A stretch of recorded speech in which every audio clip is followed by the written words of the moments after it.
ఆయన తెలంగాణ ఉద్యమంలో పాల్గొన్న నేత. డాక్టర్గా జిల్లాలో సేవలు చేస్తూనే స్వరాష్ట్ర సాధనలో కీలకంగా వ్యవహరించిన నేత. ఉద్యమ పార్టీలో ఎమ్మెల్సీగా, ప్రస్తుత అధికార పార్టీలో ఎమ్మెల్యేగా తనకు మంత్రివర్గంలో చోటు కల్పించాలంటూ పార్టీ అధిష్టానకు సంకేతాలు పంపారట.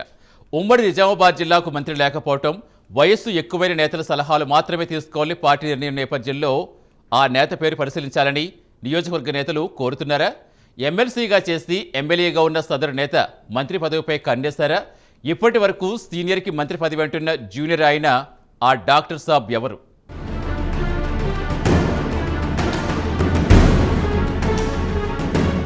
రేకులపల్లి భూపతిరెడ్డి నిజామాబాద్ రూరల్ ఎమ్మెల్యే, పరిచయం అక్కర్లేని నిఖార్సైన తెలంగాణవాది. తెలంగాణ ఉద్యమంలో అప్పటి ఉద్యమ నేత మాజీ సీఎం కేసీఆర్తో కలిసి తెలంగాణ కోసం పోరాటం చేసిన నేత. రాష్ట్రం ఏర్పడ్డాక ఉమ్మడి నిజామాబాద్ జిల్లా స్థానిక సంస్థల ఎన్నికల్లో ఏకగ్రీవంగా ఎమ్మెల్సీగా ఎన్నికయ్యారు.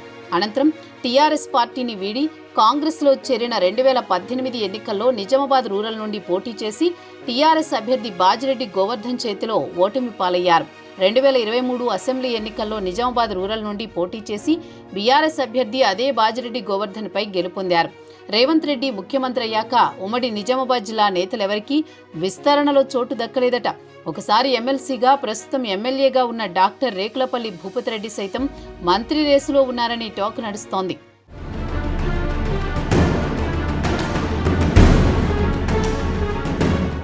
కాంగ్రెస్ పార్టీకి ఇటీవల ఇన్ఛార్జిగా వచ్చిన మీనాక్షి నటరాజన్ను కలిశారట నియోజకవర్గ నేతలు. తమ నేత పేరు మంత్రివర్గ విస్తరణలో పరిశీలించాలని అనుచరులు, అభిమానులు అధిష్టానాన్ని కోరుతున్నారట. అటు తెలంగాణ ఉద్యమంలో కీలకంగా వ్యవహరించి స్థానిక సంస్థల ఎమ్మెల్సీగా, నిజామాబాద్ రూరల్ ఎమ్మెల్యేగా ఉన్న డాక్టర్ భూపతిరెడ్డి పేరును అధిష్టానం పరిశీలిస్తున్నట్టు తెలుస్తోంది.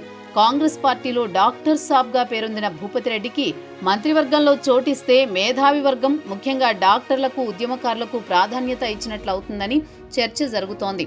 తెలంగాణ ఉద్యమంలో దశాబ్ద కాలం ఇటు బీఆర్ఎస్, అటు కాంగ్రెస్ పార్టీలో ఉన్న డాక్టర్ సాబ్ భూపతిరెడ్డి పేరును సైతం అధిష్టానం పరిశీలిస్తోందని ప్రచారం జరుగుతోంది.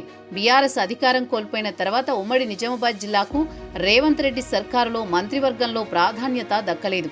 ఉమ్మడి నిజామాబాద్ జిల్లాలో 9 అసెంబ్లీ నియోజకవర్గాలు ఉండగా 4 కాంగ్రెస్ పార్టీ నుంచి విజయం సాధించారు. బోధన్ నుంచి సీనియర్ నేత సుదర్శన్ రెడ్డి, నిజామాబాద్ రూరల్ నుంచి రేకులపల్లి భూపతిరెడ్డి, ఎల్లారెడ్డి నుంచి మదన్ మోహన్ రావు, జుక్కల్ నుంచి లక్ష్మీకాంత్ రావులు విజయం సాధించారు. బాన్స్వాడ నుంచి బీఆర్ఎస్ నుంచి గెలుపొందిన పోచారం శ్రీనివాసరెడ్డి కాంగ్రెస్ పార్టీలో చేరడంతో 5 స్థానాలకు చేరింది.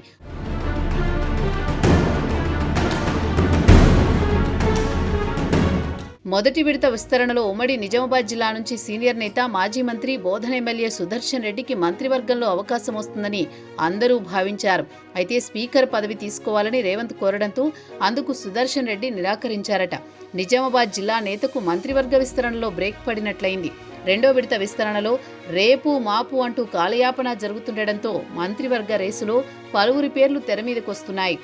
మంత్రివర్గ విస్తరణ జాప్యం అవుతుండటంతో తెలంగాణ ఉద్యమకారులకు న్యాయం జరగాలని, డాక్టర్ భూపతిరెడ్డికి మంత్రి పదవి కేటాయించాలని పార్టీ అధిష్టానానికి విజ్ఞప్తులు పెరిగాయట. మరి సీఎం రేవంత్ రెడ్డి మనసులో ఏముందో, విస్తరణ ఎప్పుడు చేపడతారు అనేది ఉత్కంఠగా మారింది.